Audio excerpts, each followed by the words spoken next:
رب اشرح لي صدري ويسر لي أمري واحلل عقدة من لساني يفقهوا قولي. أحمدك اللهم يا من خلق السراج الوهاج، والصلاة والسلام على حبيبه صاحب الإسراء والمعراج وعلى آله وأصحابه أجمعين. أما بعد فأعوذ بالله من الشيطان الرجيم. بسم الله الرحمن الرحيم. سبحان الذي أسرى بعبده ليلا من المسجد الحرام إلى المسجد الأقصى الذي باركنا حوله لنريه من آياتنا إنه هو السميع البصير. صدق الله العظيم وصدق رسوله النبي الكريم الأمين. إن الله وملائكته يصلون على النبي يا أيها الذين آمنوا صلوا عليه وسلموا تسليما. الصلاة والسلام عليك يا سيدي يا رسول الله وعلى آلك وأصحابك يا حبيب اللہ. خشک شاخوں کو وہ تازہ گلاب دیتے ہیں، عہد پیری کو وہ پھر سے شباب دیتے ہیں. پڑھ لے درود غفلت نہ کر خدا کی قسم، تیرے سلام کا وہ اب بھی جواب دیتے ہیں. الصلاۃ والسلام علیک یا سیدی یا رسول اللہ وعلی آلک واصحابک یا حبیب اللہ. مولاي صل وسلم دائما ابدا على حبيبك خير الخلق كلهم منزه عن شريك في محاسنه فجوهر الحسن فيه غير منقسم. محمد تاج رسل الله قاطبة، محمد صادق الأقوال والكلم، محمد ذكره روح لأنفسنا، محمد شكره فرد على الأمم.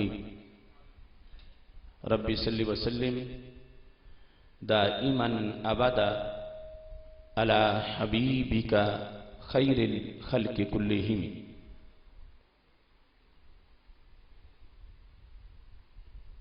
محفل ہے یہ رضا کی، مقالہ رضا کا ہے.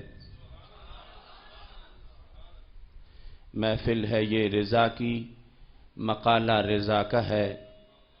ہر سطر ہے رضا کی، حوالہ رضا کا ہے. محفل ہے یہ رضا کی، مقالہ رضا کا ہے. ہر سطر ہے رضا کی، حوالہ رضا کا ہے. گھر گھر میں ہے رضا کی دانش کی چاندنی، گھر گھر میں ہے رضا کی دانش کی چاندنی. صبح و رضا کی اس کا اجالا رضا کا ہے. گھر گھر میں ہے رضا کی دانش کی چاندنی، صبح رضا کی اس کا اجالا رضا کا ہے. مہکے ہیں جس کی فکر سے عشق نبی کے باغ، مہکے ہیں جس کی فکر سے عشق نبی کے باغ. وادی رضا کی چمن و لالا رضا کا ہے. مہکے ہیں جس کی فکر سے عشق نبی کے باغ، وادی رضا کی چمن و لالا رضا کا ہے.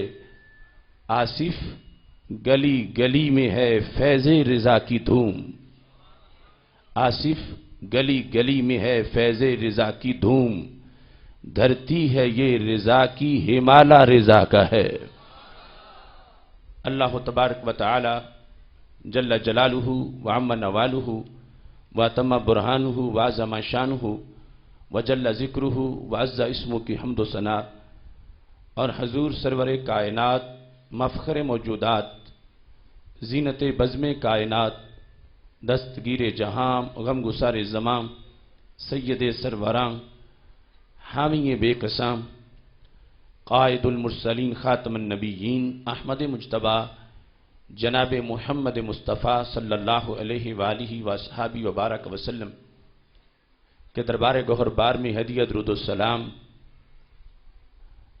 عرض کرنے کے بعد ادارہ صراط مستقیم پاکستان کے علماء ونگ صراط مستقیم علماء کونسل کے زیر اہتمام لاہور کی سرزمین پر لطیف میرج ہال میں ہم سب کو اس تیسرے افکار رضا سیمینار میں شرکت کی سعادت حاصل ہو رہی ہے۔ ادارہ صراط مستقیم کی طرف سے انشاءاللہ مجدد دین و ملت امام علم و حکمت حضرت امام احمد رضا خان فاضل بریلوی رحمہ اللہ تعالی کے گراں قدر افکار کی ترویج و اشاعت کے لیے 100 افکار رضا سیمینار کا انعقاد کیا جائے گا۔ اللہ کے فضل سے آج ہم تیسرے افکار رضا سیمینار میں موجود ہیں۔ اس سے قبل حضرت داتا گنج بخش اجمیری رحمہ اللہ تعالی کے عرس کے موقع پر دوسرا افکار رضا سیمینار آپ نے سماعت کیا، جس کا موضوع تھا اولیاء اللہ کا بعد از وصال سننا اور مدد کرنا۔ آج یہ تیسرا افکار رضا سیمینار ہے جس کا موضوع ہے حقائق معراج النبی صلی اللہ علیہ وسلم۔ اس سیمینار میں رون کے محفل استاذ العلماء حضرت علامہ مفتی محمد امین نقشبندی صاحب زید مجدہ سرپرست ادارہ صراط مستقیم پاکستان شمالی لاہور جلوہ گر ہیں۔ آپ کے علاوہ اس اجتماع کے اندر ادارہ صراط مستقیم کے اراکین قائدین بالخصوص مرکزی رابطہ کمیٹی کے امیر علامہ فرمان علی نقشبندی صاحب، حضرت مولانا محمد یونس قادری صاحب، حضرت صاحبزادہ مرتضیٰ علی ہاشمی صاحب، جلالیہ علماء فورم کے سربراہ مولانا محمد عبدالکریم جلالی صاحب، جامعہ جلالیہ رضویہ مظہر الاسلام داروغہ والا لاہور کے سینئر مدرس حضرت مولانا محمد طاہر نواز قادری صاحب، صراط مستقیم علماء کونسل کے سربراہ حضرت پیر سید اصغر علی شاہ صاحب، ادارہ صراط مستقیم کے یوتھ ونگ ضلع لاہور کے ناظم اعلیٰ حضرت صاحبزادہ قاری محمد عبداللہ ثاقب صاحب،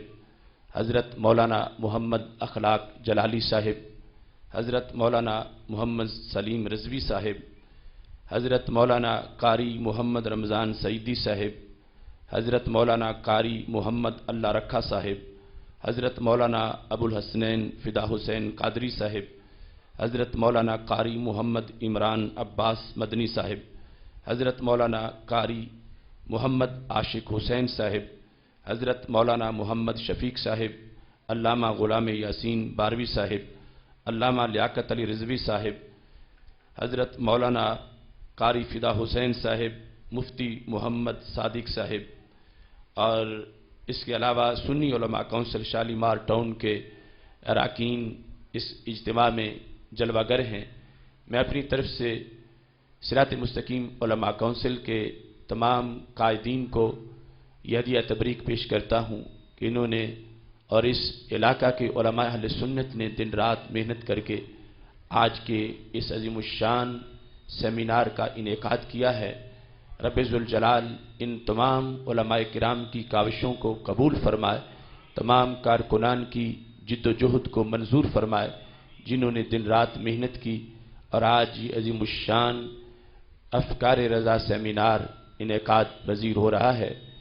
اس میں جتنے بھی شرکاء جلوہ گر ہیں، رب ذوالجلال سے دعا ہے خالق کائنات جل جلالہ سب کو قدم قدم پہ لاکھوں ثواب عطا فرمائے، اور اس وقت بذریعہ انٹرنیٹ پوری دنیا میں جو احباب سامعین و ناظرین ہمارے ساتھ اس افکار رضا سیمینار کے اندر شریک ہیں، رب ذوالجلال ان سب کی دلی نیک تمنائیں بھی پوری فرمائے، اور خالق کائنات جل جلالہ مجدد دین و ملت امام اہل سنت حضرت امام احمد رضا خان فاضل بریلوی رحمہ اللہ تعالیٰ کے مرقد پر نور پر کروڑوں رحمت نازل فرمائے، اور ہمارے وہ اسلاف جو فکر رضا کا علم تھام کر دنیا کے کونے کونے تک پہنچے اور اب دنیا سے رخصت ہو چکے ہیں، اللہ ان کے مراکز پرنور پر کروڑوں رحمتیں نازل فرمائے، اور اس وقت پوری دنیا میں پاکستان اور بیرون ممالک میں ہمارے قائدین اکابر علماء جو فکر رضا کی ترویج و اشاعت کے لیے دن رات محنت کر رہے ہیں، کام کر رہے ہیں،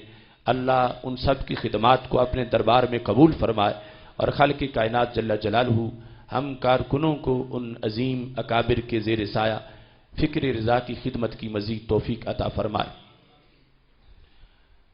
آج کا یہ پروگرام ادارہ صراط مستقیم پاکستان کے 8ویں یوم تاسیس کے موقع پر انعقاد پذیر ہے، چونکہ گوجرانوالہ میں 11 مئی کو آج سے 7 سال پہلے ادارہ صراط مستقیم کی بنیاد رکھی گئی، اور اللہ کے فضل سے ادارہ صراط مستقیم اپنی منازل کو طے کرتے ہوئے آج اس کے مختلف شعبہ جات قائم ہو چکے ہیں۔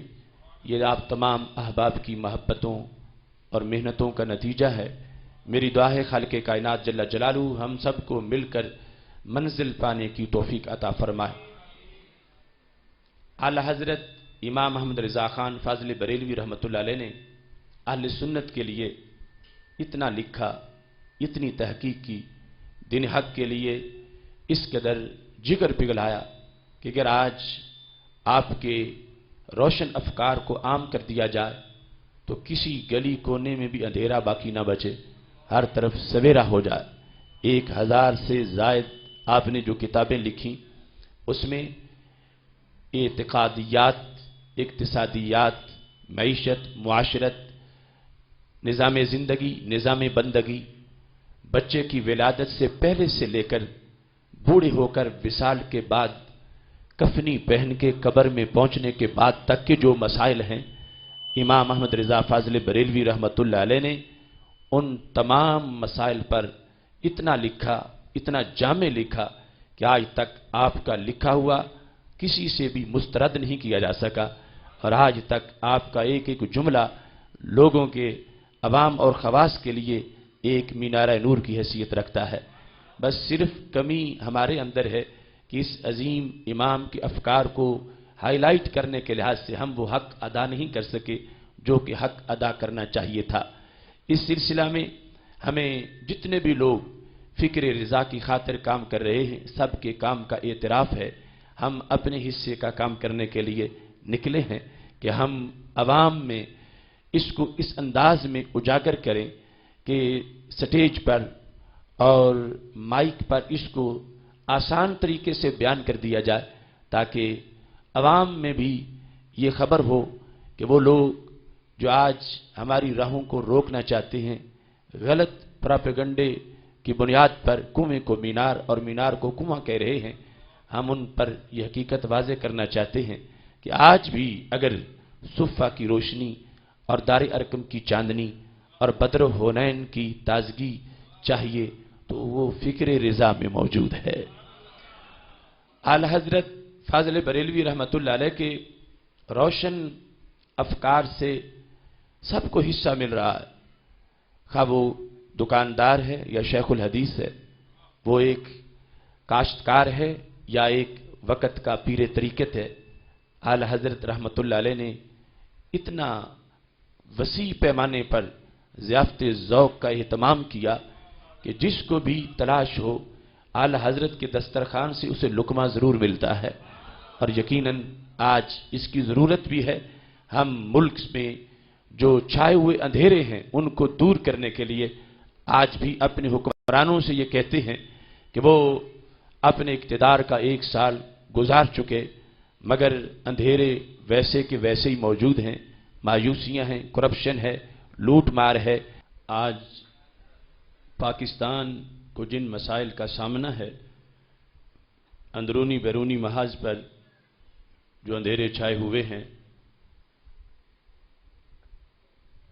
سرحدوں پر بھارتی اشتعال انگیزی ہے، ملک کے اندر امریکی مداخلت ہے، نظریہ پاکستان پر حملے کیے جا رہے ہیں، پاکستان کے اندر دہشت گردوں کو کھلی چھٹی دے دی گئی ہے، اور حکومت نے ایک سال مذاکرات کی نظر کر دیا ہے، مہنگائی ہے، لوٹ مار ہے اور عوام کے طرح طرح کے مسائل ہیں۔ ہم حکمرانوں کو یہ دعوت دیتے ہیں کہ اپنے اقتدار کا وقت مزید ضائع نہ کیجیے۔ اصل میں بیماری کا جو علاج ہے، آپ اس میڈیکل سٹور کی طرف نہیں جا رہے جہاں پاکستان کی بیماریوں کا علاج موجود ہے۔ ہمارے حکمران دیکھتے ہیں امریکہ کی طرف، برطانیہ کی طرف، یہ ان کی بھول ہے۔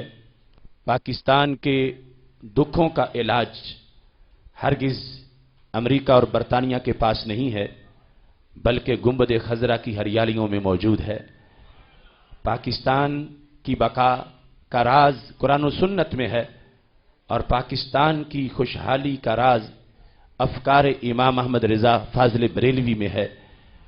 پاکستان کی خوشحالی کا سندیشہ فقہ امام اعظم ابو حنیفہ میں ہے۔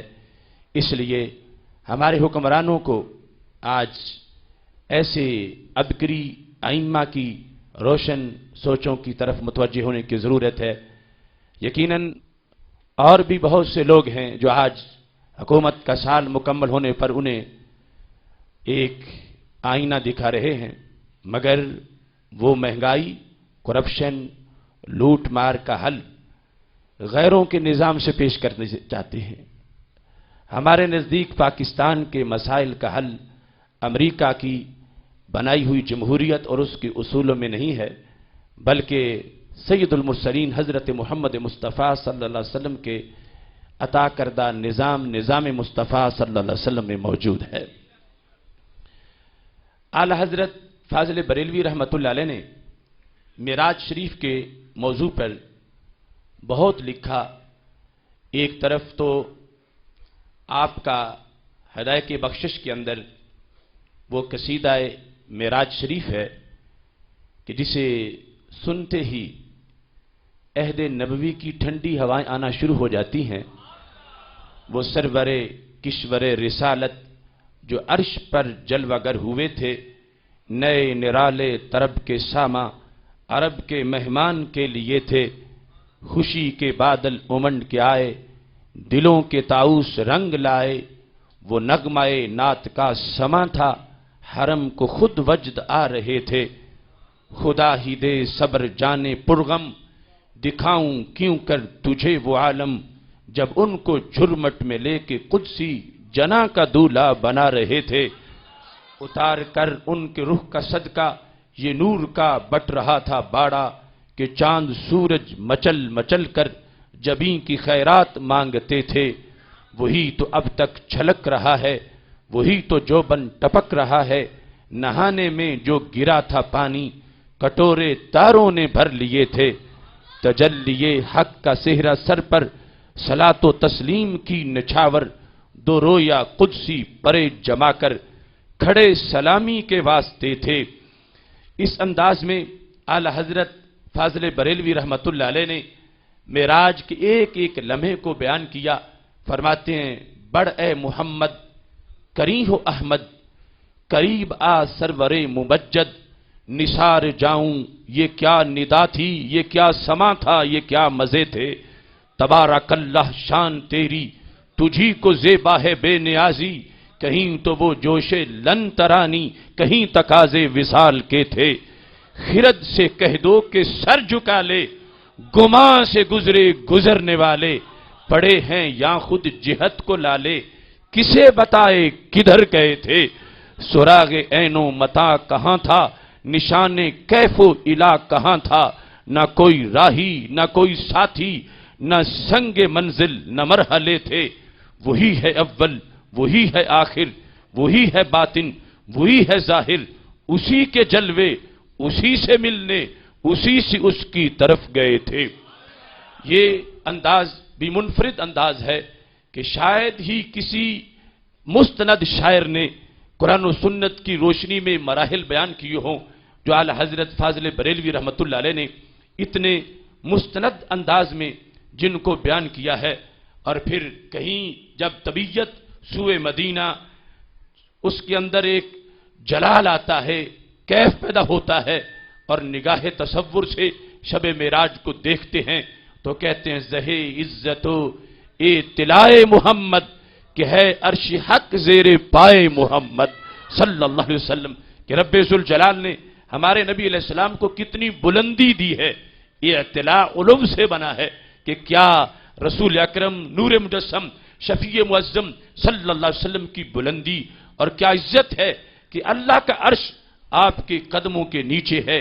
کہیں فتح فرماتے ہیں بجا تھا عرش پہ خاک مزار پاک کو ناز کہ تجھ سا عرش نشین آفریدہ ہونا تھا، کہ ایک طرف عرش کی یہ عظمت کہ اس پر اللہ کے جلووں کی برسات، اور پھر سید عالم نور مجسم شفیع معظم صلی اللہ علیہ وسلم کا معراج کی رات اس پہ جلوہ گر ہونا، اور پھر اس تناظر میں مدینہ شریف کی عظمت کو اجاگر کرتے ہوئے اہل زمین کو یہ سندیشہ دیتے ہوئے کہ ٹھیک ہے عرش آسمانوں پر ہے مگر جو عرش کے بھی آقا ہیں وہ زمین پہ رہتے ہیں، اور کہتے ہیں بجا تھا عرش پہ خاک مزار کو ناز کہ وہ پاک سرزمین جس میں ہمارے آقا صلی اللہ علیہ وسلم جلوہ گر ہیں، رب ذوالجلال نے چونکہ اس کو عرش پہ بھی عظمت عطا فرمائی ہے، اس واسطے وہ زمین میرے نبی علیہ السلام کے پیکر پرنور سے جو مس کرنے والی ہے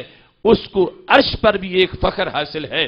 اور کہیں اسی انداز کو آگے بڑھاتے ہوئے کہتے ہیں کہ یہ لوگ دیکھتے ہیں کہ ستارے رات کو نظر آتے ہیں اور سحر ہوتی ہے تو ستارے غائب ہو جاتے ہیں، اس کا فلسفہ کیا ہے؟ یقیناً علماء افلاک نے، ریاضی والوں نے اور سائنس والوں نے اس کی مختلف حکمتیں بیان کی ہیں۔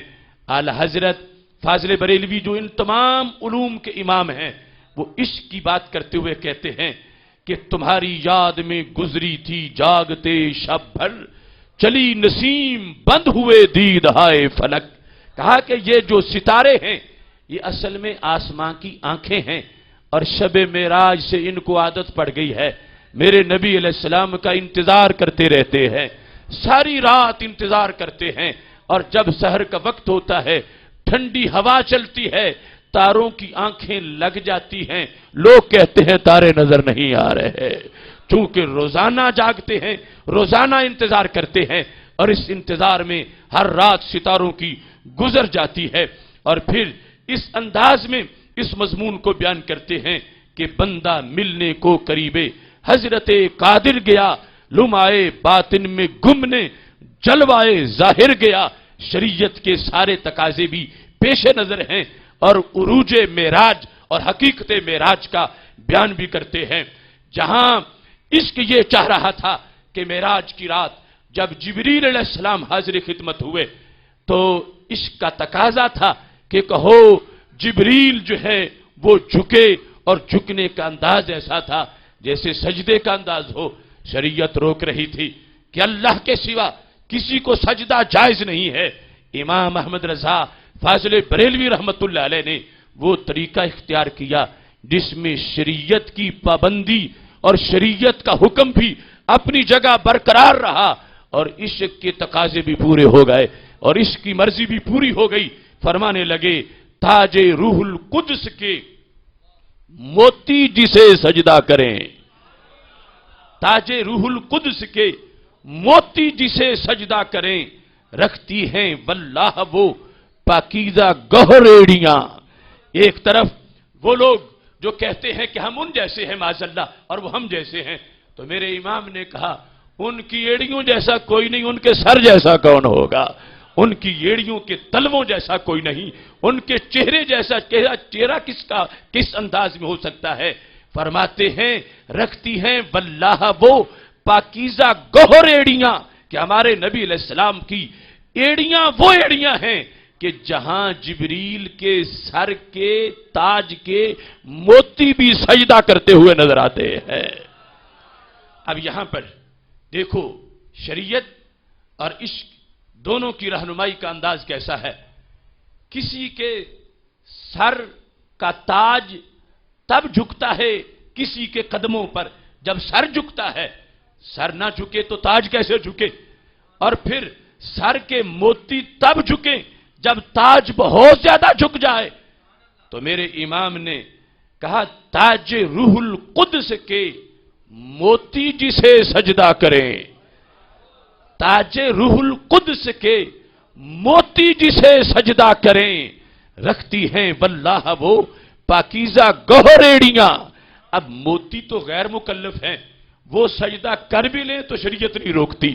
شریعت میں سجدہ روا نہیں کہ کوئی زیرو انسان مسلمان کہ غیر اللہ کو اللہ کے سوا کسی کو سجدہ کرے. یہ شریعت کی پابندی اپنی جگہ ہے، مگر موتی تو غیر مکلف ہیں، بے جان ہیں. اب تاج روح القدس کے موتی جسے سجدہ کریں، رکھتی ہیں واللہ وہ پاکیزہ گوہر ایڑیاں. کہ ہمارے آقا صلی اللہ علیہ وسلم کی ایڑیوں کے اندر وہ پاکیزہ گوہر ہے کہ جس گوہر کو موتی جو روح القدس کے تاج کے موتی ہیں وہ موتی بھی سجدہ کرنے والے ہیں. اب وہ کیفیت بھی سامنے پیش کر دی کہ جبریل جھکے تو کتنا جھکے، سر نیچے گیا تو کہاں تک گیا.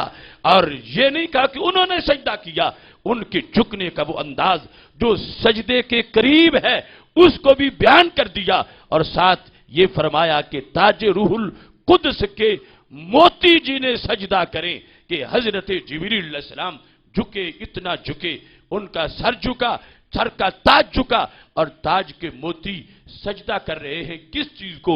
میرے نبی علیہ السلام کی ایڑیوں کو. تو جن کی ایڑیوں کو جبریل علیہ السلام کے سر کے تاج کے موتی سجدہ کریں، ان ایڑیوں کی ہم مثل دنیا میں کون ہو سکتا ہے؟ اور جن کی ایڑیوں کی ہم مثل کوئی نہ ہو تو پھر ان کے قد پرنور اور چہرہ پرنور کی مثال کون ہو سکتا ہے؟ یہ شاعری کے اندر وہ ایک باقاعدہ موضوع ہے اعلی حضرت فاضل بریلوی رحمت اللہ علیہ کا. اس وقت جو ہمارا موضوع ہے کہ حقائق معراج النبی صلی اللہ علیہ وسلم، حقیقت معراج کیا ہے؟ معراج شریف میں بہت سے مسائل پر کچھ لوگ اختلاف کرتے ہیں، اور اعلی حضرت فاضل بریلوی رحمت اللہ علیہ کی یہ خصوصیت ہے کہ آپ نے جس سمت آ گئے وہ سکے بٹھا دیے ہیں. کہ جو بھی ایسا موضوع تھا، کسی نے ایک سوال لکھا تو اعلی حضرت فاضل بریلوی رحمت اللہ علیہ نے جواب دیتے ہوئے پوری کتاب لکھ دی. اور اس طرح آپ نے فتاوی رضویہ شریف کے اندر جو بہت سے آپ کے فتاوی ہیں ان کے اندر ان حقائق کو بیان کیا گیا ہے. میں آغاز کر رہا ہوں معراج شریف کے بارے میں ہمارے عقیدے کا جو خلاصہ ہے وہ بیان کرتے ہوئے. فتاوی رضویہ شریف کی 15ویں جلد ہے، اس کے اندر اعلی حضرت فاضل بریلوی رحمت اللہ علیہ نے یہ ایک سوال کے جواب میں لکھا. جب آپ سے پوچھا گیا کہ رسول اکرم صلی اللہ علیہ وسلم کو کیا معراج جسمانی ہوئی یا صرف روحانی معراج تھی؟ جس طرح کہ آج بھی کچھ لوگ ایسے ہیں منکرین عقیدہ اہل سنت، وہ کہتے ہیں ہاں معراج تھی مگر وہ روحانی معراج تھی، روح گئی تھی اور جسم نہیں گیا تھا. تو اعلی حضرت فاضل بریلوی رحمت اللہ علیہ نے ہزارہ حقائق کی روشنی میں جو چند سطریں عقیدے کا خلاصہ بیان کیا، میں آپ کے سامنے فتاوی رضویہ شریف کی 15ویں جلد صفحہ نمبر 74 سے وہ خلاصہ پیش کر رہا ہوں. یہ اہل سنت و جماعت آپ کے لیے یہ پیغام عرش کا پیغام ہے، یہ پیغام قرآن و سنت کے حقائق کا خلاصہ ہے جسے سمجھنا بھی ہے، آگے سمجھانا بھی ہے اور لوگوں کو بتانا ہے کہ معراج کا جشن منانے سے گھر رحمت سے بھر جاتا ہے، مسرور ہوائیں چلتی ہیں، ایمان کا علم لہراتا ہے. وہ عرش پہ گئے تو امت کی بخشش تھی پیش نظر ان کے، معراج کا جشن منانے سے پھر منکر کیوں گھبراتا ہے؟ ہمارے آقا صلی اللہ علیہ وسلم نے جس انداز میں اللہ نے آپ کو نوازا، معراج کرائی جو آپ کے سوا کسی اور کے حصے میں نہیں آئی، اس معراج کی حقیقت کیا ہے؟ فاضل بریلوی رحمت اللہ علیہ ارشاد فرماتے ہیں معراج شریف یقیناً قطعاً اسی جسم مبارک کے ساتھ ہوا، نہ کہ فقط روحانی جو ان کی عطا سے ان کے غلاموں کو بھی ہوتا ہے. پر روحانی معراج تو سرکار کے غلاموں کو بھی میسر ہے، روحانی معراج تو میرے نبی علیہ السلام کے غلاموں کو بھی ہوتا ہے. جو سرکار کا معراج جس کے پوری کائنات میں چرچے ہیں اور جو آپ کے سوا کسی نبی کو بھی میسر نہیں ہوا، وہ معراج کیا ہے؟ فرمایا معراج شریف یقیناً قطعاً اسی جسم مبارک کے ساتھ ہوا، نہ کہ فقط روحانی جو ان کی عطا سے ان کے غلاموں کو بھی ہوتا ہے۔ اللہ عز و جل فرماتا ہے سبحان الذی اسری بعبدی، پاکی ہے اسے جو رات میں لے گیا اپنے بندہ کو۔ یہ نہ فرمایا کہ لے گیا اپنے بندہ کی روح کو۔ تو اعلی حضرت فاضل بریلوی رحمت اللہ علیہ آیت قرآن سے حقیقت معراج اور عقیدہ اہل سنت بیان کر رہے ہیں کہ اہل سنت آقا علیہ السلام کا معراج صرف روحانی نہیں مانتے، روحانی تو 1000 مرتبہ ہوا ہوگا، روحانی تو ابھی تو عند ربی، میں راتیں رب کی ہاں گزارتا ہوں، اور کہیں بخاری شریف میں یہ ہے یطعمنی ربی و یسقینی، جو 100 وصال کا تذکرہ ہے۔ صحابہ نے رکھا، کمزور ہوئے، کہا محبوب آپ جو رکھتے ہو تو ہم بھی رکھ رہے ہیں، روزہ رکھتے ہیں، افطار نہیں کرتے۔ فرمایا ایکم مثلی، تم میں کون ہے جو میری مثل ہو؟ میں روزہ رکھتا ہوں، یطعمنی ربی و یسقینی، حالت روزہ میں رب کھلا بھی دیتا ہے پلا بھی دیتا ہے۔ وہ جلوے ہر وقت ہی اللہ کے ان پہ برستے رہتے ہیں، اور عروج یہ جو خاص جو معراج جسمانی ہے اس کا بیان سبحان الذی اسری بعبدہ کو ذکر کر کے اعلی حضرت فرما رہے ہیں اللہ تعالیٰ نے یہ نہیں کہا کہ اسری بروح عبدہ، کہ اس نے اپنے بندے کی روح کو سیر کرائی، روح کا ذکر نہیں عبد کا ذکر ہے، اور جب عبد کا ذکر ہے تو عبد کے ذکر سے پتا چلا کہ جسم روح کے سمیت اسے رب ذوالجلال نے سیر کرائی اور معراج کروایا۔ لہٰذا اہل سنت و جماعت گلی گلی محلے محلے ہر طرف ہر جگہ یہ مسلک پھیلانے کی اور پہنچانے کی ضرورت ہے، اور آج مغرب کے گماشتوں کو، ویسٹ کے شیطانوں پر یہ بات واضح کرنے کی ضرورت ہے کہ جو خاکے بناتے ہیں، فلمیں بناتے ہیں، انہیں یہ بات باور کرانے کی ضرورت ہے کہ جن کو رب ذوالجلال نے عرش کا مسند نشیں بنایا ہے، زمین کے یہ بونے لوگ ان کی عظمتوں کو کم نہیں کر سکتے، رب نے عرش پر بھی ان کی عظمت کا جھنڈا لہرا دیا ہے۔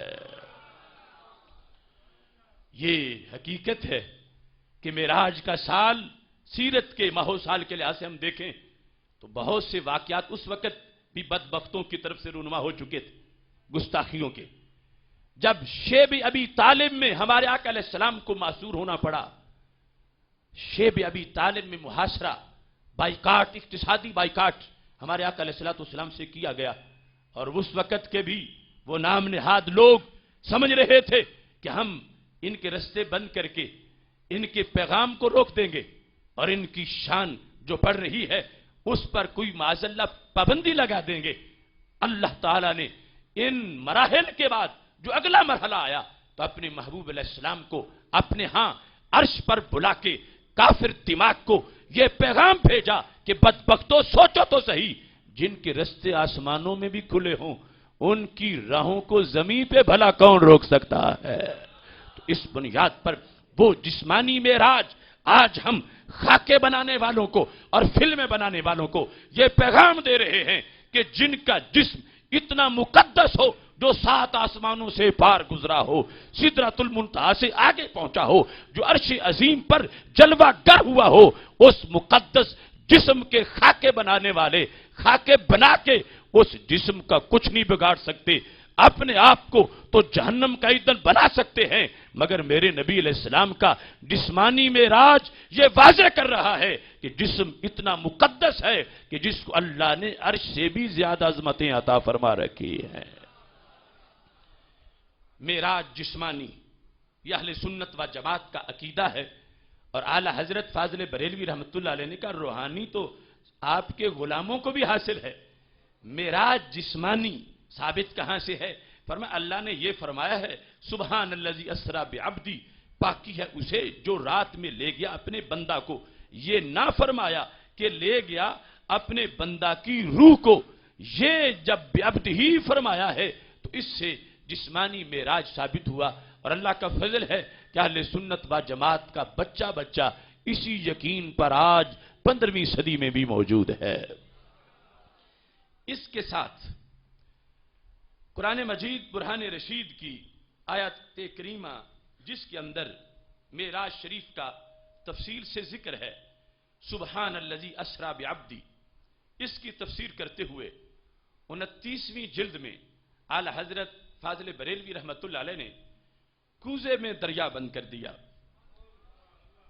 اس پر بحث شروع کی کہ اس آیت کو سبحان سے کیوں شروع کیا گیا؟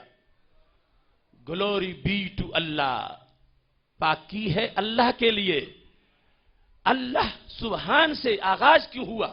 تو اعلی حضرت فاضل بریلوی رحمت اللہ علیہ نے بحث کرتے ہوئے فرمایا کہ اگر قرآن مجید کی آیات کو دیکھا جائے تو آیات کا آغاز رب ذوالجلال نے مختلف طریقوں سے کیا ہے، اور ہر طریقہ جہاں بھی اپنایا گیا اس میں حسن ہے، کمال ہے جو رب ذوالجلال کے کلام میں موجود ہے۔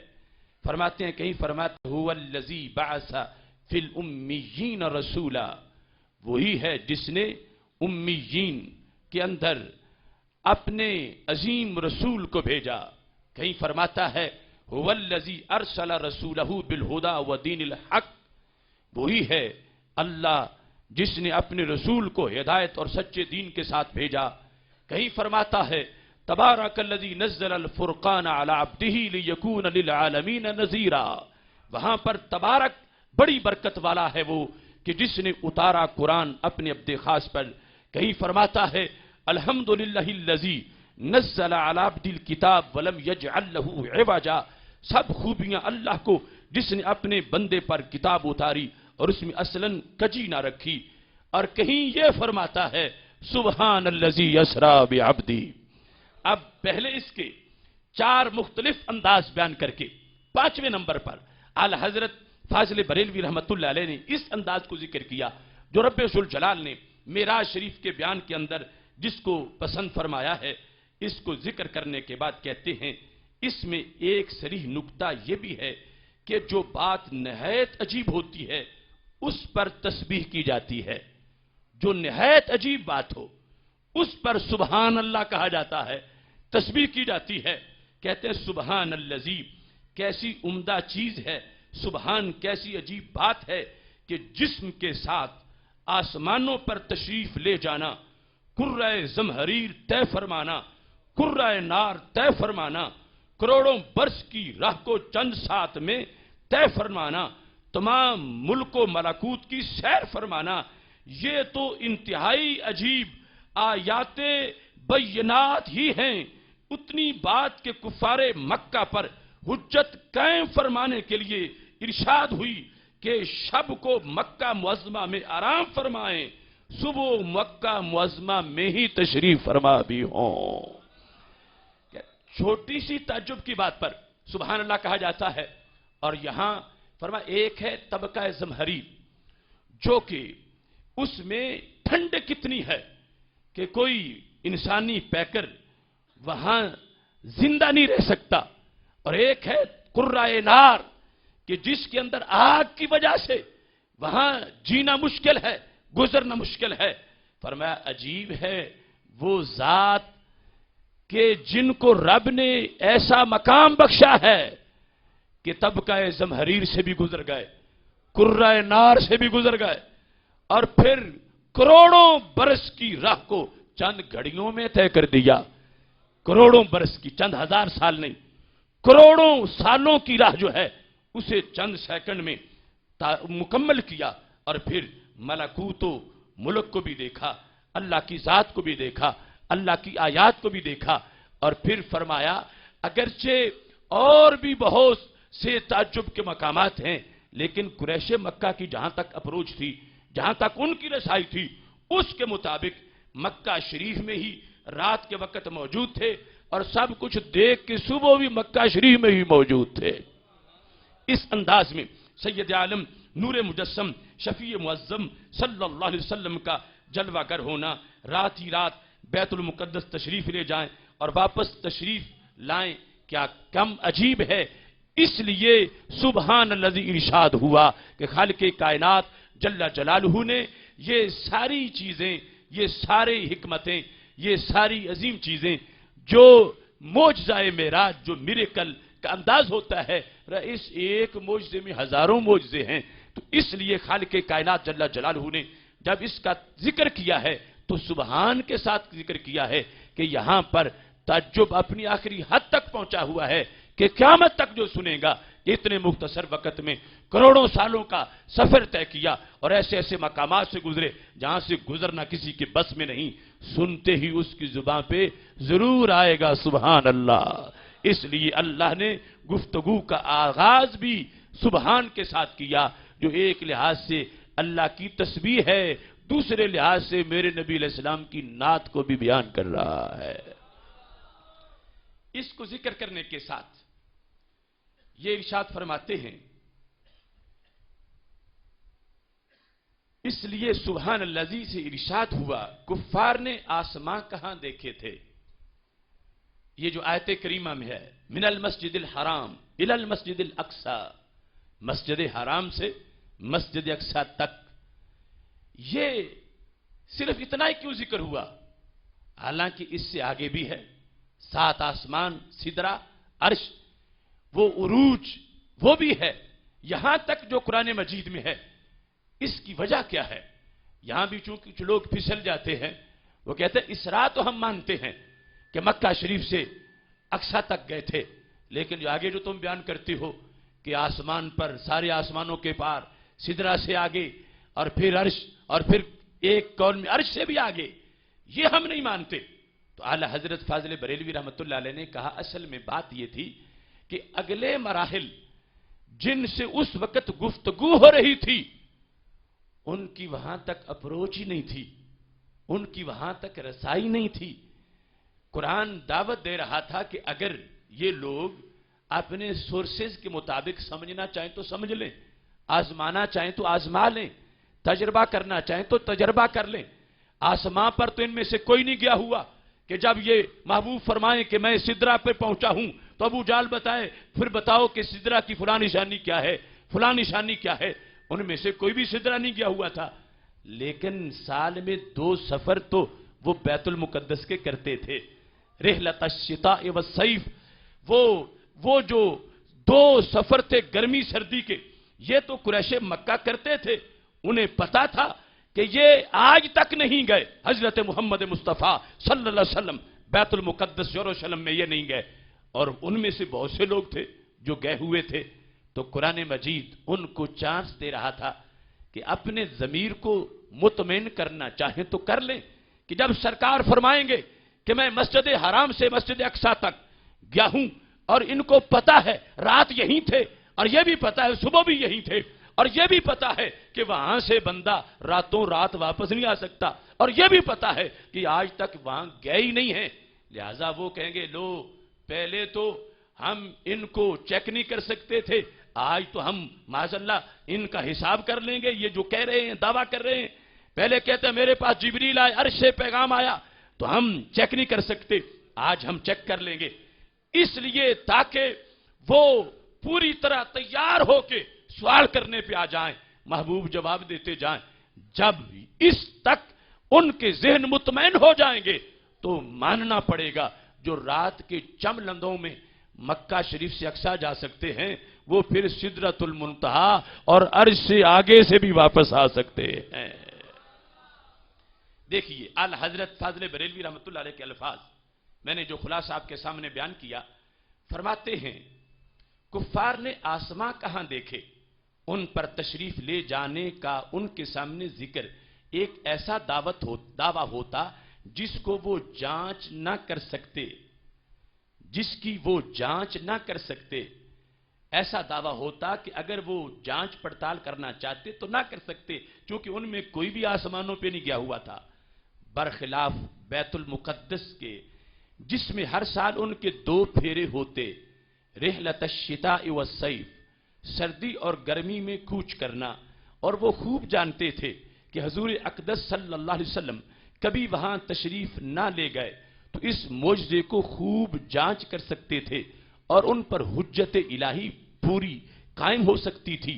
چنانچہ بحمد اللہ تعالی یہی ہوا کہ جب حضور اقدس صلی اللہ علیہ وسلم کا بیت المقدس تشریف لے جانا اور شب ہی شب میں واپس آنا بیان فرمایا، ابو جال لعین اپنے دل میں بہت خوش ہوا کہ اب ایک سری حجت معاذ اللہ ان کے غلط فرمانے کی مل گئی، کہ وہ خوش ہوا کہ معاذ اللہ ان کی غلطی میں نکال لوں گا، ایک غلط حجت کہ یہ ویسے جو ساری باتیں کرتے ہیں ہم اس ایک بات سے کہیں گے جیسے یہ سچی نہیں معاذ اللہ ایسے باقی باتیں بھی سچی نہیں۔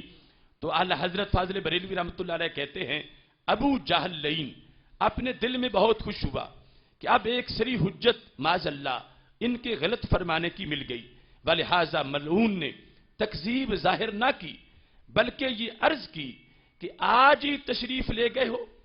فرمایا ہاں آج ہی۔ یہ پہلا سوال تھا ابو جہل کا، فوراً نہیں کہا کہ میں نہیں مانتا تم معاذ اللہ جھوٹ بولتے ہو، پہلے یہ سوال کیا کہ آج ہی رات تشریف لے گئے؟ فرمایا ہاں۔ پھر دوسرا سوال اور آج شب میں واپس آئے؟ فرمایا ہاں۔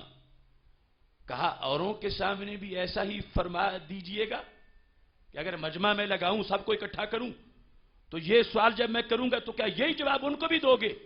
اوروں کے سامنے بھی ایسا کہو گے؟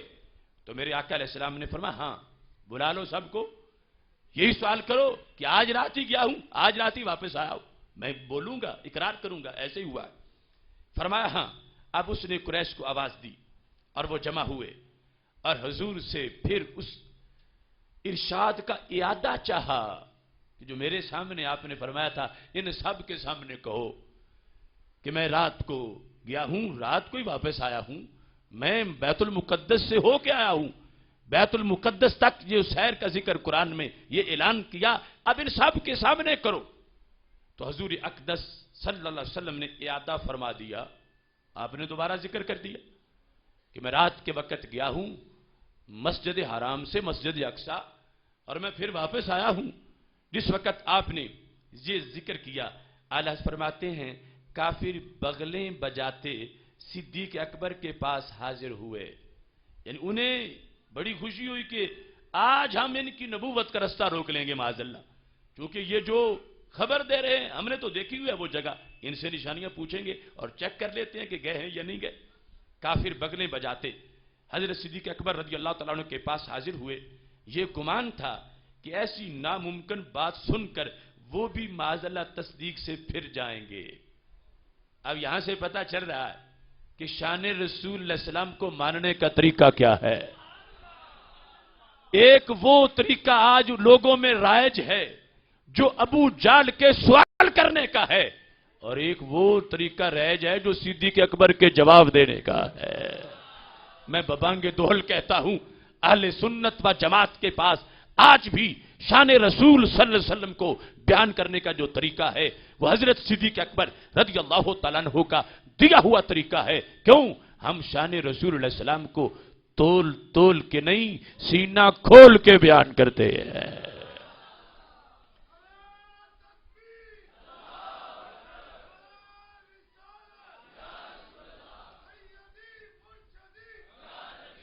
محتشم سامعین حضرات، چونکہ ٹائم مختصر ہے، صدیق سے عرض کی آپ نے کچھ اور بھی سنا؟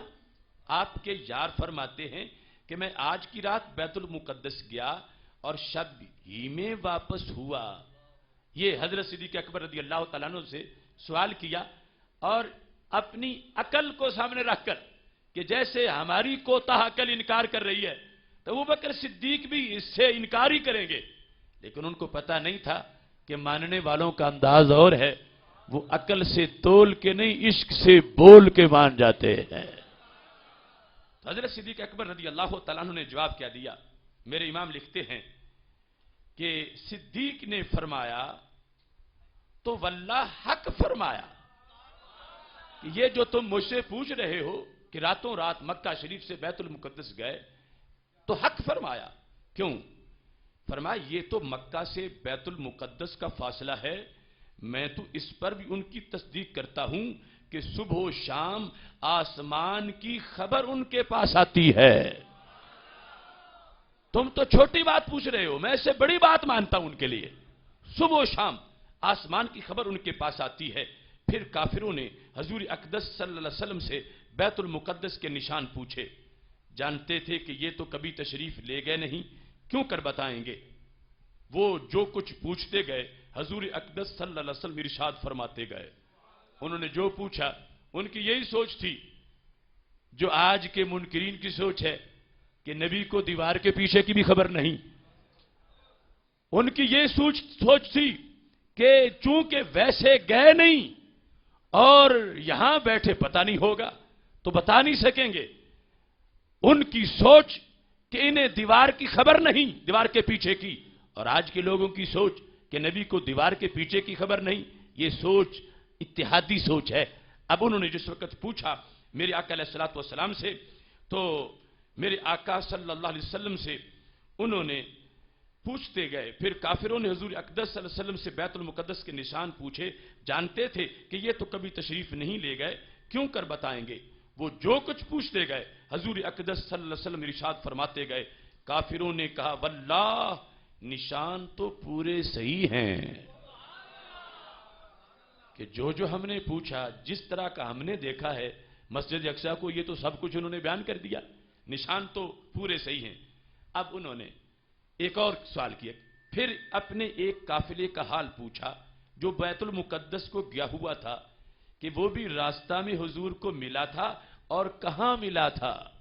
اب یہ پوچھا ہمارا قافلہ گیا ہے تو تم بھی وہاں سے ہو کے آئے ہو، رستے میں کہیں ملا ہے، کس جگہ ملا ہے، کہاں ملا تھا اور کیا حالت تھی، کب تک آئے گا. 4 سوال اکٹھے کر دیے. قافلہ ملا ہے، کہاں ملا ہے، حالت کیا ہے، اور وہ مکہ شریف کتنے دنوں میں پہنچ جائے گا.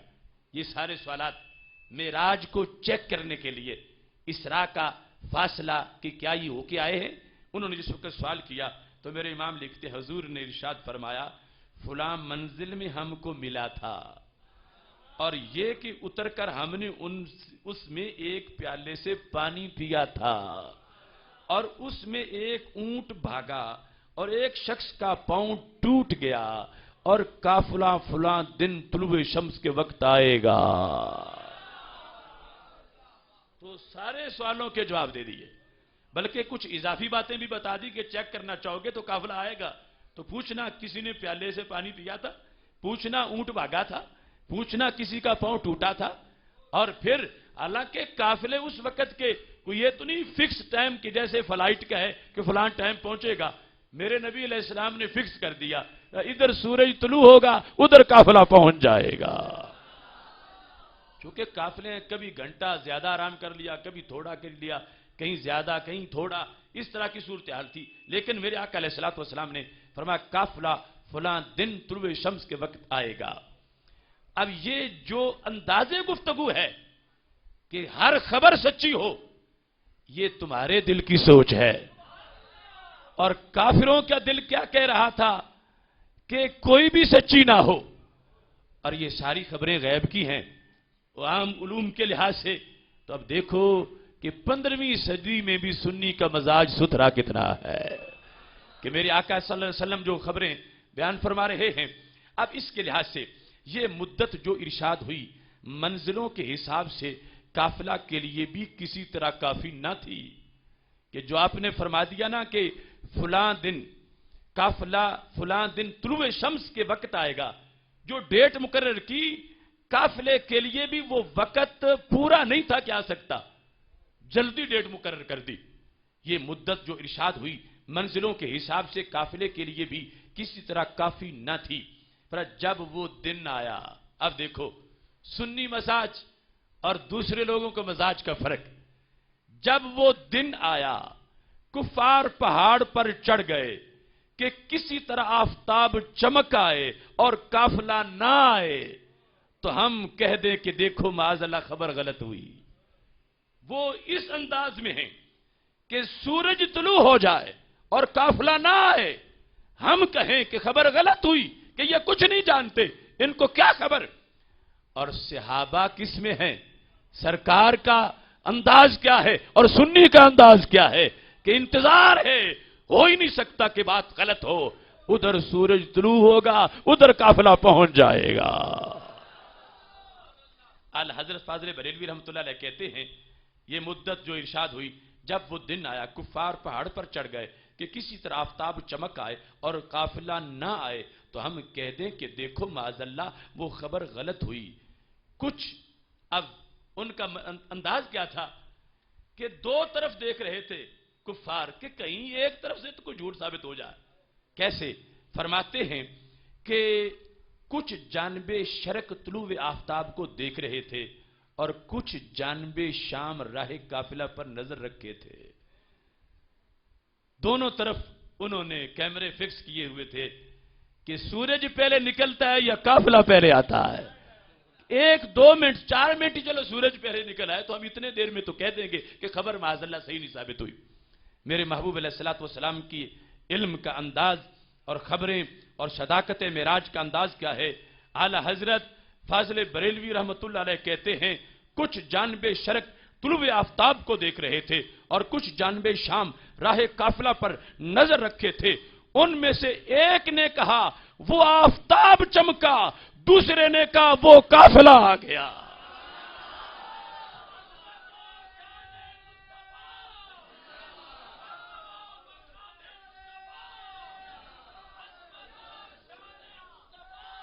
دیکھیے اعلی حضرت کے الفاظ فرماتے ہیں ایک نے کہا وہ آفتاب چمکا کہ ان میں سے دوسرا بولا وہ قافلہ آیا.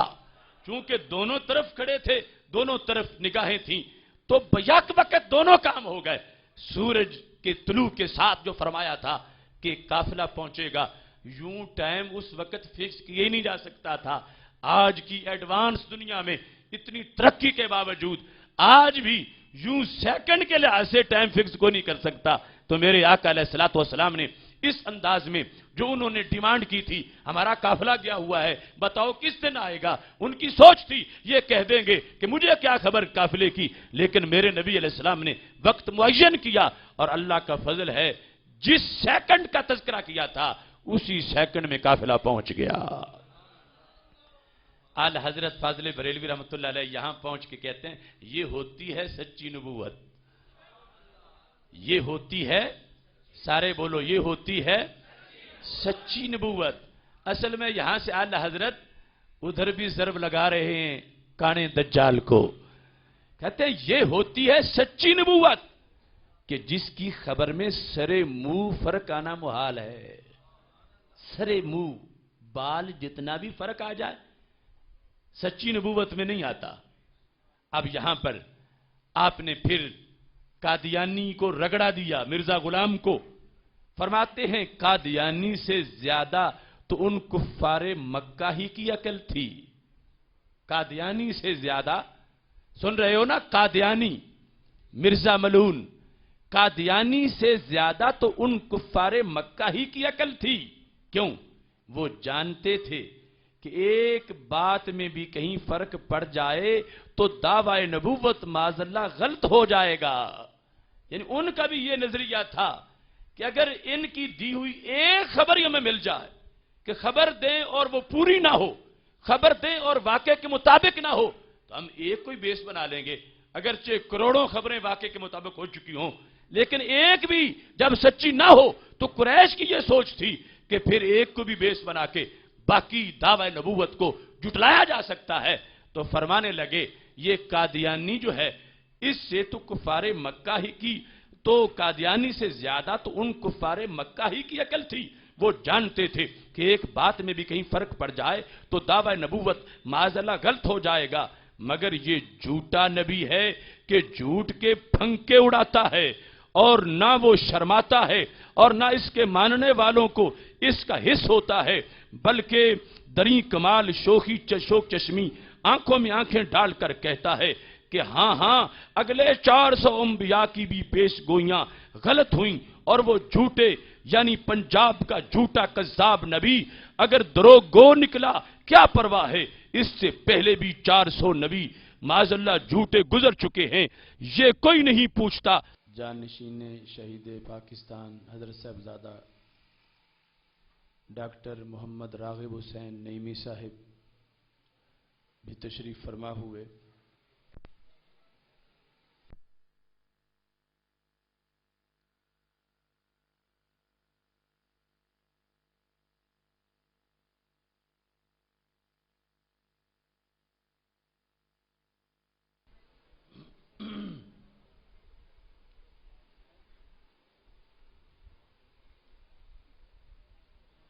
بسم اللہ الرحمن الرحیم والصلاة والسلام علی رسولہ الکریم. تو اعلی حضرت فاضل بریلوی رحمۃ اللہ علیہ نے حقائق معراج کو بیان کرتے ہوئے یہاں قادیانیت کا بھی رد فرمایا کہ مرزا قادیانی کی جب کئی پیش گوئیاں غلط ثابت ہوئیں تو معاذ اللہ اس نے یہ کہا کہ اگلے 400 انبیاء کرام علیہ السلام کی پیش گوئیاں بھی غلط ہوئی تھیں. مرزا کے نزدیک یہ ہے کہ جھوٹ اور نبوت یہ دونوں چیزیں اکٹھی ہو سکتی ہیں. اعلی حضرت فاضل بریلوی رحمۃ اللہ علیہ نے یہاں فرمایا کہ قریش مکہ کی عقل قادیانی سے زیادہ تھی اس مسئلہ میں کہ انہوں نے یہ کہا کہ اگر یہ خبر ایک بھی خبر معاذ اللہ واقع کے خلاف نکلے گی تو اس سے رسول اکرم صلی اللہ علیہ وسلم کی پوری نبوت کا معاذ اللہ انکار کر دیا جائے گا. اور اللہ کا فضل ہے کہ وہ ایک خبر بھی واقع کے خلاف نہ نکلی اور رسول اکرم صلی اللہ علیہ وسلم نے جیسے فرمایا تھا ویسے ہی وہ خبر واقع کے مطابق قرار پائی اور سچی ثابت ہوئی. اس مقام پر اسی آیت کی اس تشریح پر اعلی حضرت لکھتے ہیں کہ ان عظیم وقائع نے معراج مبارک کا جسمانی ہونا بھی آفتاب سے زیادہ واضح کر دیا کہ رسول اکرم صلی اللہ علیہ وسلم نے جو دعویٰ کیا اور پھر قریش نے جو بحث کی اور آپ نے جو جواب دیے ان سب سے یہ ثابت ہوا کہ رسول اکرم صلی اللہ علیہ وسلم کا دعویٰ ہی معراج جسمانی کا تھا. معراج روحانی کا اگر دعویٰ ہوتا تو اعلیٰ فرماتے ہیں اگر وہ کوئی روحانی سیر یا خواب تھا تو اس پر کیا تعجب. زید عمر خواب میں حرمین شریفین تک ہو آتے ہیں اور پھر صبح اپنے بستر پر بھی ہوتے ہیں. عام بندہ بھی خواب میں وہ کہتا ہے میں رات مکہ شریف میں تھا اور کہتا ہے کہ صبح بیدار ہوا تو بستر پر تھا. تو کوئی بندہ بھی ایسا نہیں جو کہ نہیں تمہارے خواب نہیں آ سکتا. مکہ شریف میں ہونے کا خواب تو ہر کسی کو آ سکتا. تو اگر رسول اکرم صلی اللہ علیہ وسلم کا یہ دعویٰ ہوتا کہ میں روحانی طور پر مکہ شریف سے مسجد اقصی گیا ہوں تو قریش مکہ اس کا انکار نہ کرتے. قریش مکہ کا انکار کرنا اس بات کی دلیل ہے کہ رسول اکرم صلی اللہ علیہ وسلم نے جو دعویٰ کیا تھا وہ دعویٰ معراج جسمانی کا تھا. اور جس وقت انہوں نے اس دعوے کے خلاف رسول اکرم صلی اللہ علیہ وسلم سے پھر یہ اپنی طرف سے سوالات کر کے جواب چاہے تو رسول اکرم صلی اللہ علیہ وسلم نے یہ تمام جوابات جو دیے یہ سارے کے سارے معراج جسمانی کے لحاظ سے جوابات تھے. اس میں اعلی حضرت فاضل بریلوی رحمۃ اللہ علیہ نے پھر یہ حکمت بیان کی کہ اس سفر کو رات کے وقت کے ساتھ مختص کیوں کیا گیا. یعنی عام تو یہ سوچ ہے کہ دن دہاڑے رسول اکرم نور مجسم شفیع معظم صلی اللہ علیہ وسلم تشریف لے جاتے لوگ دیکھ رہے ہوتے اور کسی کو شک نہ رہتا. جبکہ رب ذوالجلال نے ہمارے آقا صلی اللہ علیہ وسلم کو جو سفر معراج کرایا تو یہ رات کے وقت تھا. اس کی وجہ کیا ہے؟ تو فرماتے ہیں کہ رات تجلی لطفی ہے اور دن تجلی قہری ہے اور معراج کمال لطف ہے جس سے مافوق متصور نہیں لہذا تجلی لطفی ہی کا وقت مناسب تھا. ایک جواب یہ دیا کہ دن اور راتوں کو اللہ تعالیٰ کی تجلیات اور آیات سے تعبیر کیا جاتا ہے اور اللہ تعالیٰ کی تجلیات کی دو قسمیں ہیں. ایک ہے تجلی لطفی اور دوسری ہے تجلی قہری. دن جو ہے اس میں سورج کی تپش اور سورج کا طلوع ہونا اور اس کا نصف النہار پہ ہونا اور یہ سارے جو معاملات ہیں، اس کی وجہ سے دن تجلی قہری ہے اور رات کا وقت تجلی لطفی کا ہے، اور معراج جو ہے اس کے اندر تمام تر کمالات جو ہیں وہ لطف کے ہیں۔ اس بنیاد پر رب ذوالجلال نے جو لطفی کمالات تھے ان کے لیے لطفی تجلی کے وقت کو منتخب فرمایا، اور یہ اس کے زیادہ شایان شان تھا۔ دوسرا جواب دیتے ہوئے کہتے ہیں کہ معراج وصل محب و محبوب ہے، محب اور محبوب کی ملاقات کا وقت ہے، اور وصال کے لیے عادتاً شب ہی انسب مانی جاتی ہے۔ اس بنیاد پر رات زیادہ مناسب تھی جو وصل محب و محبوب کے لحاظ سے جس کی لطافت موجود ہے۔ تیسرے نمبر پر فرماتے ہیں معراج ایک معجزہ عظیم قاہرہ و ظاہرہ تھا کہ دن دہاڑے اگر رسول اکرم صلی اللہ علیہ وسلم معراج پہ تشریف لے جاتے، اس کے بعد جو شخص تسلیم نہ کرتا تو فوراً اس پہ عذاب اترتا۔ تو اللہ تعالیٰ کو پہلے پتا تھا کہ اگرچہ دن دہاڑے جائیں، جنہوں نے نہیں ماننا کفار مکہ، انہوں نے پھر بھی انکار کر دینا، اور پھر اس کے جو اللہ کی عادت جاریہ ہے سنت اس سلسلے میں کہ جب واضح آیت کا کوئی انکار کر دے تو پھر عذاب سے نہیں بچتا۔ اور ادھر خالق کائنات جل جلالہ نے یہ اظہار کیا ہے وَمَا كَانَ اللَّهُ لِيُعَذِّبَهُمْ وَأَنْتَ فِيهِمْ کہ محبوب جب تک آپ ان میں موجود ہیں اللہ تعالیٰ ان کو عذاب دینے والا نہیں ہے۔ اس بنیاد پر چونکہ سرکار دو عالم صلی اللہ علیہ وسلم نے اسی مکہ شریف میں اسی حجاز مقدس میں جلوہ گر رہنا تھا، اور اگر دن دہاڑے آیت کے معراج کے ظہور کے باوجود بھی لوگ انکار کرتے تو پھر ان پہ عذاب نازل کرنا پڑتا، جبکہ خالق کائنات جل جلالہ یہ واضح کرنا چاہتا ہے کہ محبوب صلی اللہ علیہ وسلم کی وجہ سے اوروں کے عذاب ٹل گئے ہیں، اور خالق کائنات جل جلالہ نے انہیں اس طرح کے زمین پر آنے والے عذاب سے معمون فرمایا ہے۔ یہ وجہ ہے کہ اللہ تعالیٰ نے دن کا وقت منتخب نہیں کیا، معراج کے لیے رات کا وقت منتخب فرمایا تھا۔ چنانچہ حضرت کہتے ہیں معراج ایک معجزہ عظیم قاہرہ و ظاہرہ تھا، اور سنت الہیہ ہے کہ ایسے واضح معجزہ کو دیکھ کر جو قوم نہ مانے ہلاک کر دی جاتی ہے، ان پر عذاب عام بھیجا جاتا ہے، جیسے اگلی امتوں میں بکثرت واقع ہوا۔ معراج کو تشریف لے جانا اگر دن میں ہوتا تو یا سب ایمان لے آتے یا سب ہلاک کیے جاتے۔ ایمان تو کفار کے مقدر میں نہیں تھا، تو یہی شک رہی کہ ان پر عذاب عام اترتا، اور حضور بھیجے گئے سارے جہان کے لیے رحمت، جنہیں ان کا رب فرماتا ہے وَمَا كَانَ اللَّهُ لِيُعَذِّبَهُمْ وَأَنْتَ فِيهِمْ اے رحمت عالم جب تک تم ان میں تشریف فرما ہو اللہ انہیں عذاب کرنے والا نہیں ہے۔ تو اس بنیاد پر خالق کائنات جل جلالہ نے معراج کے لیے رات کا وقت منتخب فرمایا، تاکہ دن میں اگر وہ نہیں مانیں گے، اور جسے اللہ کے علم میں تھا کہ وہ نہیں مانیں گے، گرچہ سرکار کو سامنے دیکھ رہے ہوں کہ آپ عرش کی طرف جا رہے ہیں، تو خالق کائنات جل جلالہ نے اپنی حکمتوں کے پیش نظر اس کے لیے وقت جو تھا وہ رات کا منتخب فرمایا۔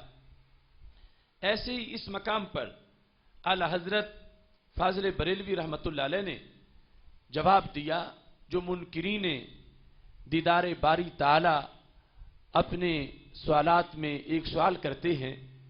ان کا یہ دعویٰ ہے کہ یہ معراج خواب کا معاملہ تھا، اور جاگتے ہوئے عالم بیداری میں رسول اکرم صلی اللہ علیہ وسلم عرش پہ تشریف نہیں لے گئے۔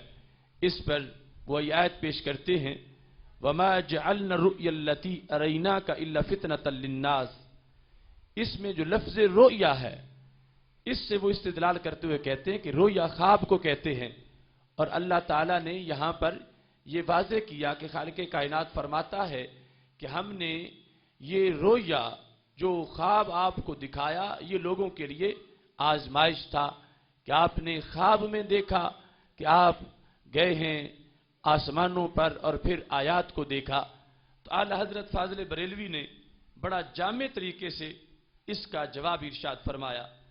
فرماتے ہیں کہ رویا کے لفظ سے استدلال کرنا اور الا فتنۃ للناس سے نہ دیکھنا صریح خطا ہے. کہ اس آیت سے یہ پتہ چل رہا ہے کہ رویا بمعنی خواب نہیں بلکہ رویا بمعنی دیدار ہے.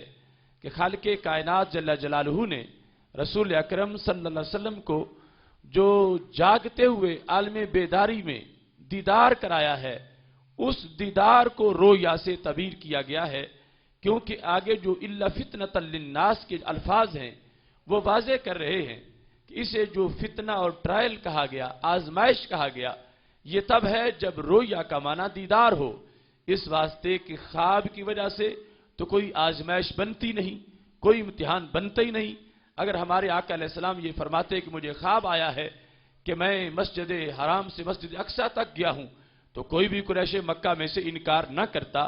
چونکہ خواب کسی کا بھی وہ تسلیم کرتے تھے اور خواب کے لحاظ سے کوئی امتحان نہیں ہو سکتا تھا.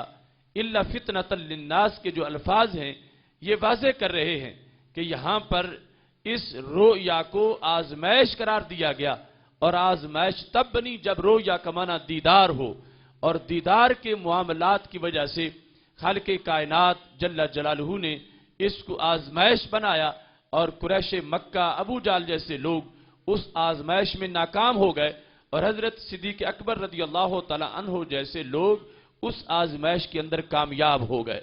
تو اعلی حضرت فاضل بریلوی رحمۃ اللہ علیہ نے اس مقام پر الا فتنۃ للناس سے جو وضاحت کی ہے، یقیناً یہ آپ کا تبحر علمی ہے اور آپ کا زوردار استدلال ہے کہ آپ نے آیت کے اندر سے ہی منکرین دیدار باری تعالیٰ کو ایسا جواب دیا کہ جس کا وہ قیامت تک آگے کوئی توڑ پیش نہیں کر سکتے.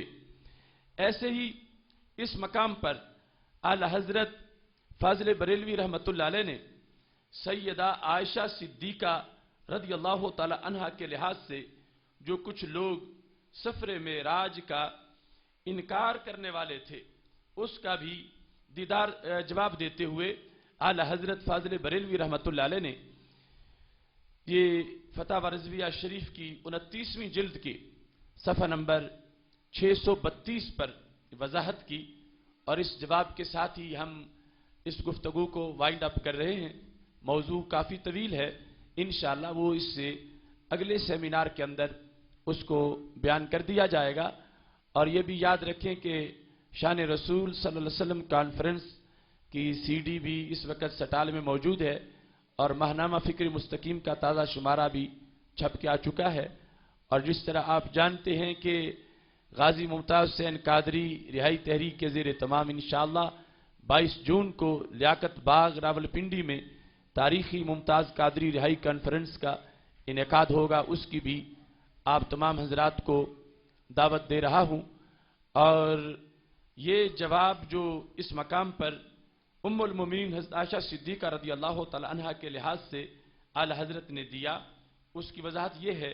فرماتے ہیں ام المومنین صدیقہ رضی اللہ تعالی عنہا شب معراج تک خدمت اقدس میں حاضر بھی نہ ہوئی تھیں، بہت صغیر السن بچی تھیں. وہ جو فرماتی ہیں ان روحانی معراجوں کی نسبت فرماتی ہیں جو ان کے زمانے میں ہوئیں. معراج جسمانی ان کی حاضری سے کئی سال پیشتر ہو چکا تھا.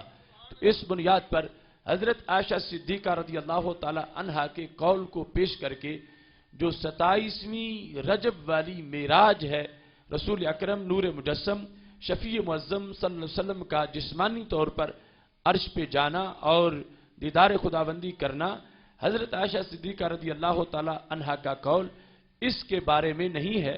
اس واسطے کہ وہ رسول اکرم نور مجسم شفیع معظم صلی اللہ علیہ وسلم کے پاس اس کے بعد آئیں، تو ان کی ساری وضاحتیں اس کے علاوہ جو ہیں وہ روحانی معراجوں کے لحاظ سے ہیں.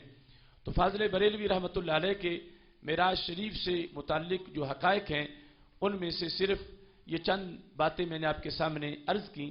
اور آپ یہاں پر جو علوم ملے رسول اکرم صلی اللہ علیہ وسلم کو، ان کا تذکرہ کرتے ہوئے فرماتے ہیں کہ غنچے ما اوہا کے جو چٹکے دنا کے باغ میں بلبل سدرا تک ان کے بو سے بھی محرم نہیں کہ جو ثم دنا فتدلّا فکان قاب قوسین او ادنا، کہ جب رسول اکرم نور مجسم شفیع معظم صلی اللہ علیہ وسلم قرب خداوندی میں پہنچے اور جب جبریل سدرا پہ رہ گئے، سرکار فرماتے ہیں خورے کبھی 70,000 حجاب من نور، 70,000 نور کے پردے پھٹ گئے، میں آگے پہنچا اور میں نے کمان کے 2 سروں سے قریب ہو کر اپنے رب کی ذات کو دیکھا تو اللہ فرماتے ہیں کہ غنچے ما اوہا کے جو چٹکے دنا کے باغ میں، ثم دنا فتدلّا کے گلشن میں جو ما اوہا کی کلیاں کھل رہی تھیں، ان کا تو پتہ جبریل علیہ السلام کو بھی نہیں ہے۔ زمین والے ان علوم کے لحاظ سے کیسے کوئی ترازو لے کر ان علوم کو تول سکتے ہیں؟ اور پھر کہتے ہیں کہ اور کوئی غیب کہا تجھ سے نہ ہو بھلا، جب نہ خدا ہی چھپا تجھ پہ کروڑوں درود، کہ سارے غیبوں سے بڑا غیب رب ذوالجلال ہے۔ جب خالق کائنات جل جلالہ اس نے اپنا دیدار بھی نبی علیہ السلام کو کرا دیا ہے تو اور کون سی چیز ہے جو ہمارے نبی علیہ السلام کی آنکھ سے چھپ سکتی ہے؟ باقی جتنے بھی غیوب ہیں، کہیں غیب ہیں کہیں حاضر ہیں۔ اب جو لوگ داتا صاحب پہ ہیں، ہم سے غیب ہیں آپس میں حاضر ہیں، اور ہم ان سے غیب ہیں آپس میں حاضر ہیں، لیکن اللہ وہ ہے غیب جو غیب الغیب ہے۔ تو جس آنکھ نے اس غیب کو بھی دیکھ لیا تو اب دنیا کی کوئی چیز اس آنکھ سے چھپ نہیں سکتی۔ اس بنیاد پر معجزہ معراج النبی صلی اللہ علیہ وسلم سید عالم نور مجسم شفیع معظم صلی اللہ علیہ وسلم کے ان علوم کو بیان کر رہا ہے کہ جن کے اندر آج بھی امت کی عروج کا سبق موجود ہے اور امت کی عظمت کا سبق موجود ہے۔ اللہ تعالی ہم سب کو یہ پیغام ہر طرف پہنچانے اور پھیلانے کی توفیق عطا فرمائے۔